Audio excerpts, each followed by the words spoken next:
थोड़ा देर पहले मैं अभी आपको क्लास करा दिया हूँ जो बेसिक कोण, चतुर्भुज, त्रिभुज और वर्ग के बारे में, वृत्त के बारे में भी मैं थोड़ा मोड़ा कुछ बता दिया हूँ। तो क्षेत्रमिति का क्लास हो रहा है जैसे कि, तो क्षेत्रमिति इन सभी चीजों से ही संबंधित है। और इस प्रकार से क्षेत्रमिति में 3 प्रकार के प्रश्न पूछे जाते हैं। एक परिसीमा संबंधित प्रश्न, दूसरा क्षेत्रफल संबंधित प्रश्न और तीसरा आयतन संबंधित प्रश्न। परिसीमा संबंधित, क्षेत्रफल संबंधित और आयतन संबंधित, यानी इसमें बताया जा रहा है कि परिसीमा में किस प्रकार से वो कितना लंबा या कितना चौड़ा क्षेत्र की उनकी लंबाई है, कितना वो लंबा है अर्थात कितना चौड़ा है, यानी उनकी लंबाई कितनी है। क्षेत्रफल संबंधित में वो कितना वर्ग स्क्वायर में, यानी कितने दूर में वह एक वर्ग की रचना कर सकता है, चाहे वह सेंटीमीटर में हो या मीटर में हो या किलोमीटर में हो, यानी कितने वह वर्ग का निर्माण कर सकता है, वह क्षेत्रफल हुआ। और आयतन संबंधित में यानी उनका घनत्व कितना है, उनमें कितना अधिक मात्रा में तरल पदार्थ समा सकते हैं, तरल हुआ या गैसीय पदार्थ हुआ या ठोस हुआ, यानी उनकी लंबाई, चौड़ाई और ऊंचाई में कितना प्रभाव पड़ता है, तो इसको आयतन संबंधित में समझते हैं। परिसीमा, किसी भी क्षेत्र के अगर आकृति का, अगर किसी भी क्षेत्र का अगर परिसीमा निकाला जाए तो उसको किस प्रकार से किया जाएगा। तो परिसीमा मान लेते हैं कि आप लोग एक बोर्ड देख रहे हैं, व्हाइट मार्कर बोर्ड, इनमें देखिए यह कितना लंबा या कितना चौड़ा है। तो ये इस प्रकार से हम इशारा कर रहे हैं, देखिए ये कितना लंबा है। तो इनकी चारों भुजाओं का अगर योग को हम लोग ज्ञात कर दें तो वह परिसीमा संबंधित हो सकता है। चारों भुजाओं का अगर योग ज्ञात कर लिया जाए, उनकी लंबाई ज्ञात कर ली जाए, यानी चारों किनारों का, तो उससे परिसीमा निकाला जा सकता है। क्षेत्रफल क्या हुआ, तो क्षेत्रफल यह कितना एक वर्ग की रचना करेगा, या वह मीटर में हो या सेंटीमीटर में हो। तो इस प्रकार से वर्ग की रचना, ये देख लीजिए, ये एक वर्ग हमने बना दिया। उसी प्रकार ये देखिए, ये हमने और एक 4 वर्ग हो गया। ये इसी प्रकार देख लीजिए, ये और थोड़ा लंबा होगा। ये इस प्रकार से कितना वर्ग बन रहा है, समझ में आया। तो इसको हम लोग क्षेत्रफल की दृष्टि से समझते हैं। ये हुआ क्षेत्रफल संबंधित। उसके बाद आयतन। आयतन क्या है, आयतन के लिए 3 तथ्य होना चाहिए, लंबाई, चौड़ाई और ऊंचाई, ये कितनी है। और क्षेत्रफल के लिए लंबाई और चौड़ाई, 2 तथ्य रहते हैं। इनके बारे में सबसे पहले जानना जरूरी है कि क्षेत्रफल लंबाई और चौड़ाई से संबंधित होता है। इनमें ऊंचाई, कितना ऊंचा है, इनसे उन पर प्रभाव नहीं पड़ता। वो बताते हैं कि कितना क्षेत्रफल, कितना वर्ग क्षेत्र उनका रचना है। आयतन में होता है लंबाई, चौड़ाई और ऊंचाई, ये तीनों रहते हैं। जैसे इस प्रकार से देख लीजिए, ये मैं एक डब्बा दिखा रहा हूँ, इसमें देखिए ये लंबाई है, ये इधर वाले पार्ट को चौड़ाई बोलेंगे, और ये हो गया ऊंचाई। तो इसको अगर किसी, इसमें कितना लिक्विड आ सकता है, या कितना गैसीय पदार्थ या कितना ठोस पदार्थ आ सकता है, उसको हम लोग आयतन से संबंधित समझेंगे। और लंबाई, चौड़ाई, तो देख लीजिए मैंने यहाँ पर लंबाई चौड़ाई को किस प्रकार से दर्शाया हूँ, कितना वर्ग। इसी प्रकार अगर ये और अगर बढ़ेगा तो इस प्रकार से ये रचना आएंगे और एक वर्ग का और निर्माण हो सकता है इस प्रकार से। तो इन तीनों के बारे में जानना सबसे पहले जरूरी है कि आयतन, लंबाई, चौड़ाई क्या होता है। किसी भी आकृति का हम लोग लंबाई और चौड़ाई को उसमें अच्छी तरह से दर्शा पाएंगे। जैसे अगर ये एक त्रिभुज आ गया, ये मैंने त्रिभुज बनाया, तो इनका परिसीमा कितना है, तो ये भुजा और ये भुजा को जोड़ देने पर इनकी जानकारी हो सकती है। जैसे मान लिया जाए ये 5 है, ये 7 है और ये 8 है, तो इनकी टोटल लंबाई कितनी हुई, यानी यह कितना परिसीमा पर आधारित है।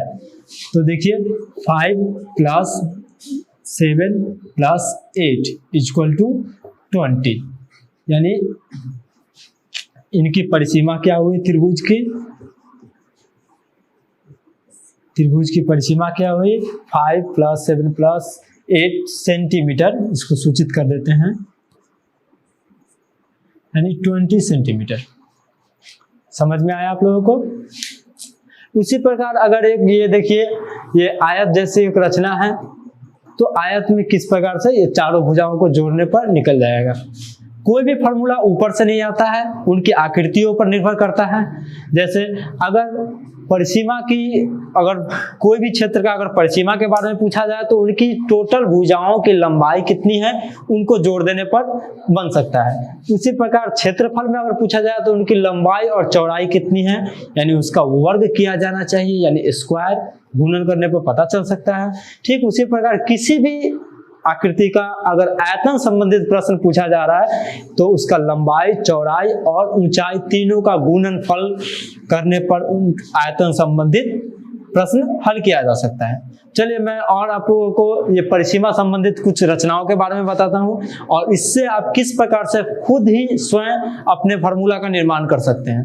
जरूरी नहीं है सभी फार्मूला को कंठस्थ करना, समझ के ही, जब तक आप नहीं समझेंगे तब तक कितने भी रट्टा मारेंगे। मैं रट्टा मारने वाले विद्यार्थियों पर ज्यादा जोर देना चाहता हूँ कि बहुत सारे होते हैं कि परिसीमा संबंधित क्वेश्चन सबको बार बार वो सब याद करते हैं, याद करते करते थक जाते हैं। और त्रिभुज संबंधित बहुत सारे प्रकार के त्रिभुज हैं, तो कितने फार्मूलाज को याद करेंगे। बहुत प्रकार के वर्ग है, चतुर्भुज है, उसके कितने फार्मूला को याद करेंगे। और पंचभुज है, षष्ठभुज है, सप्तभुज है, अष्टभुज है, नवभुज है, 10 भुजाओं वाली, यानी भुजाओं का कोई अभी तक आकृतियों का कोई जोड़ नहीं है, तो उनको कितने प्रकार के फार्मूला को याद करेंगे, ये पॉसिबल नहीं है। इसीलिए मैं कुछ ट्रिक्स बता रहा हूँ, उसको आप ध्यान से पढ़िए, ध्यान से सोचिएगा और इसको पूरी तरह से अपने ध्यान में बैठा लीजिएगा कि किस प्रकार से किसी भी आकृति की परिसीमाओं को का निर्णय किया जा सकता है। तो देखिए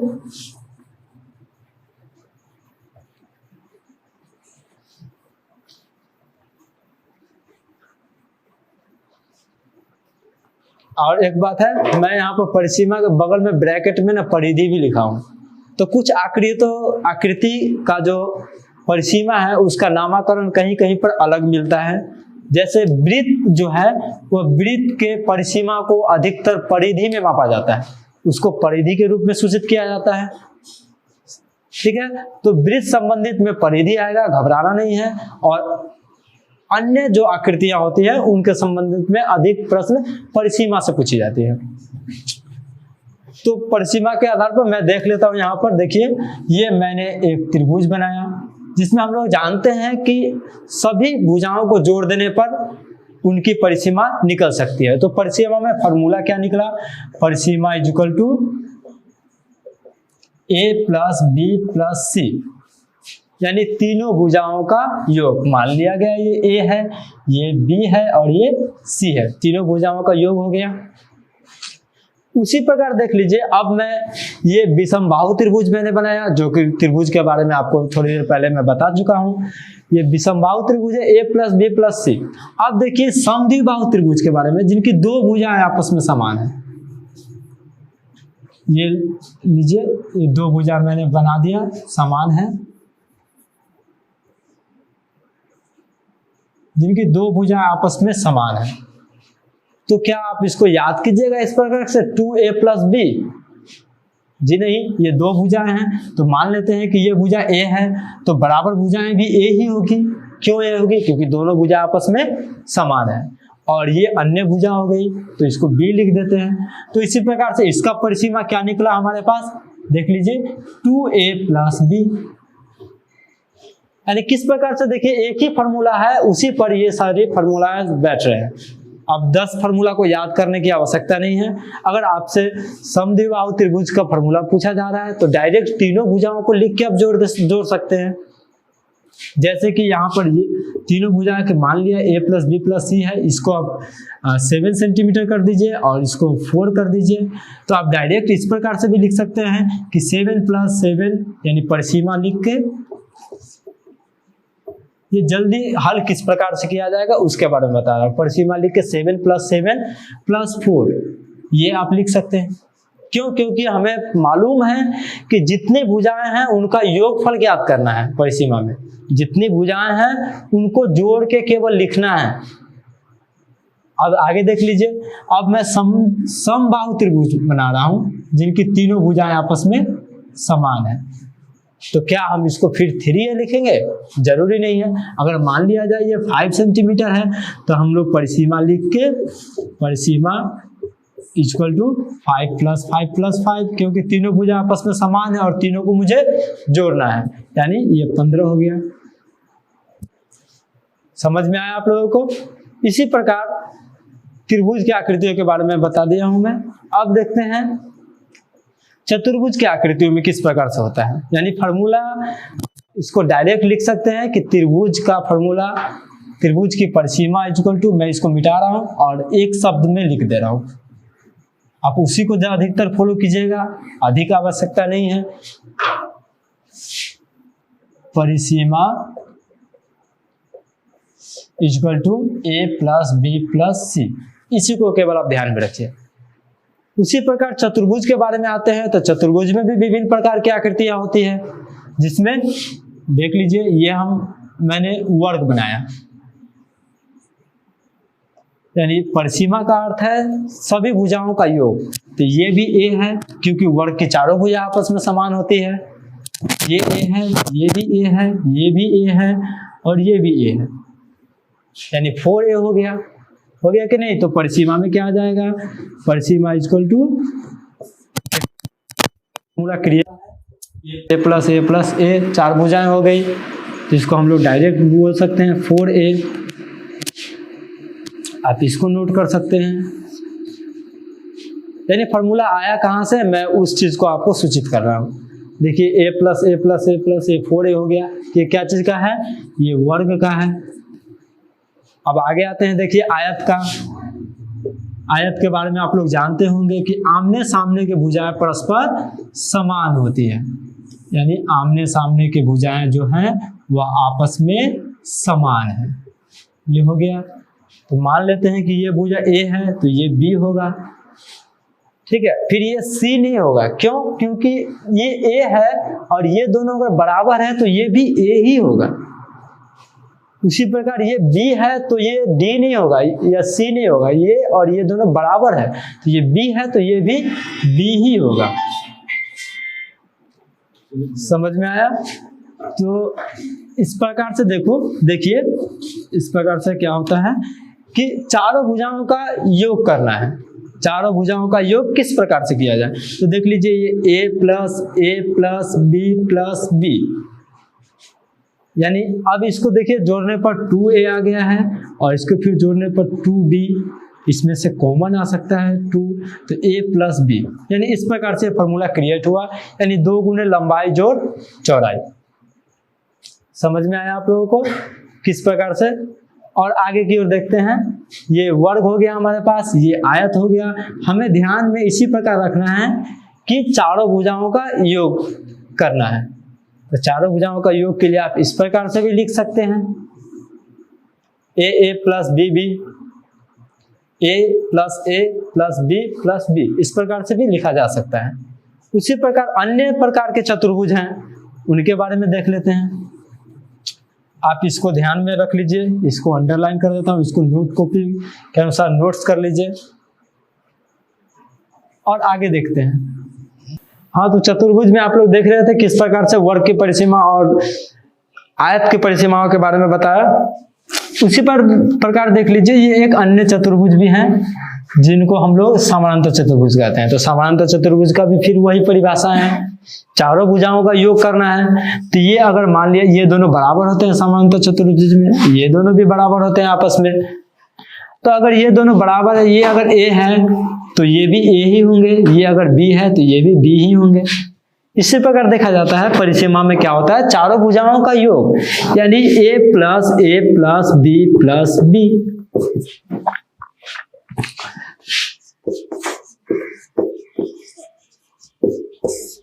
समझ में आया आप लोगों को? तो देखिए ये 2a हो गया प्लस 2b हो गया। इस प्रकार से 2 को कॉमन ले लेते हैं तो a + b, यानी ये हमारा परिसीमा का फॉर्मूला आ गया। और अन्य प्रकार के चतुर्भुज और भी हैं, जैसे आपको रामबस संबंधित बताए थे। तो रामबस में क्या होता है, चारों भुजाएं आपस में समान होती है। ये लीजिए रामबस देख लीजिए। तो परिसीमा में क्या होगा, फिर वही होगा, लंबाई को जोड़ा जाएगा। यानी ये ए है, ये ए है, ये ए है, ये ए है, यानी ए प्लस ए प्लस ए प्लस ए। चलिए 4a, ये 4a आ चुका है। यानी आपको ये सब चीज दर्शाने के लिए, इसलिए मुझे जरूरी लगा दर्शाना, क्योंकि आप कितने फॉर्मूला को याद करेंगे। इससे अच्छा है कि आप इन सभी के बारे में जाने, जो जो आकृतियों मैंने परिभाषाओं को बताया था और आप लोग से आग्रह किया था कि आप लोग नोट कॉपी में नोट कीजिएगा। तो अगर उनका परिभाषा आपको अगर याद रहेगा, आपको अगर उसका परिभाषा पूरी तरह से याद है, उनके बारे में आप अच्छी तरह से संबंधित हैं, अच्छे तरह से जानते हैं, तो उनकी भुजाओं के रचना के आधार पर आप उनकी परिसीमाओं की विवेचना कर सकते हैं। किन प्रकार से वो कितने लंबे, कौन कौन से तथ्य समान होते हैं, कौन कौन से तथ्य असमान होते हैं, और उस प्रकार से आप इनकी परिसीमाओं को दर्शा सकते हैं। अगर आपको याद नहीं है तो भी घबराने की कोई आवश्यकता नहीं है। क्यों? क्योंकि आप वर्ग के बारे में जानते हैं कि चारों भुजा समान होती है, यानी उसको 4 बार a प्लस ए करके लिख सकते हैं। उसी प्रकार रामबस के बारे में भी आप लोग जानते हैं, आयत के बारे में भी जानते हैं, समांतर चतुर्भुज के बारे में भी जानते हैं। तो इन सभी के बारे में जानना जरूरी है। अगर नहीं जानते हैं तो मेरा डिस्क्रिप्शन में दिया हुआ है इसके पहले वाले क्लासेस में, तो आप उसको ध्यान से 1-2 बार जरूर देखें। जब तक ना समझे तब तक उसे देखते रहें। और मेरा नीचे में नंबर, कांटेक्ट नंबर दिया रहेगा, और आप उसको बार बार, अगर कोई ज्यादा असुविधा होता है तो आप मुझसे कांटेक्ट कर सकते हैं। चलिए और आगे देखते हैं परिसीमा के बारे में। तो परिसीमा के बारे में और आगे देखते हैं। देख लीजिए कि ये पंचभुज है। तो पंचभुज में जानते ही है, अब सभी का अगर परिसीमा निकालना है तो पांचों भुजाओं को जोड़ना पड़ेगा। तो लिख देते हैं a plus a b plus C plus D plus e, ये पांचों भुजाओं का हो गया। अगर षष्ठ भुज है तो a plus B plus C plus D plus E plus F, और आगे तक जुड़ता जाएगा। यानी जितने भी आकृतियां हैं उनको हम भुजाओं को जोड़ने पर उनकी परिसीमाओं को निर्धारित किया जा सकता है। अब परिधि के बारे में आते हैं। तो वृत्त में परिधि पूछा जाता है। तो वृत्त का फॉर्मूला क्या है देख लीजिए। ये मैं वृत्त बनाया। अब वृत्त में एक और तथ्य आता है पाई, जो वृत्तियों का गुणांक मान होता है। इसके बारे में मैं बाद में आपको बताऊंगा अच्छी तरह से कि पाई होता क्या है। किंतु अभी वृत्त संबंधी जितना भी हम लोग क्षेत्रमिति संबंधित गणित बनाते हैं उसमें पाई आ ही जाता है, और इसका मान होता है 22/7। तो इसका परिधि का फॉर्मूला होता है परिधि इक्वल टू 2πr, जहां पर r अर्धव्यास है। और अर्धव्यास के बारे में मैं आप लोगों को बता दिया था आगे भी। यानी जो वृत्त से परिधि तक, जो उनकी परिधि होती है, चाप होती है, उनकी दूरी तक, उनको r कहा जाता है। और वही अगर ये दोनों अगर पूरा तरह से मिला हो तो इसे 2r या d कहते हैं। ठीक है। अभी आप परिसीमा के संबंधी जितने भी आपको बताया हूं, आप उनको ध्यान में रखिएगा कि सभी भुजाओं का योगफल को ही परिसीमा कहा जाता है। और वृत्त में भुजाएं नहीं हैं तो इनको अर्धव्यास संबंधित और पाई संबंधित गणितीय सूत्रों के अनुसार बनाया जाता है, जिनका फॉर्मूला होता है परिधि का 2πr। आगे मैं बताया था परिधि के बाद क्षेत्रफल के बारे में, यानी कितना वर्ग स्क्वायर तक फैला हुआ है।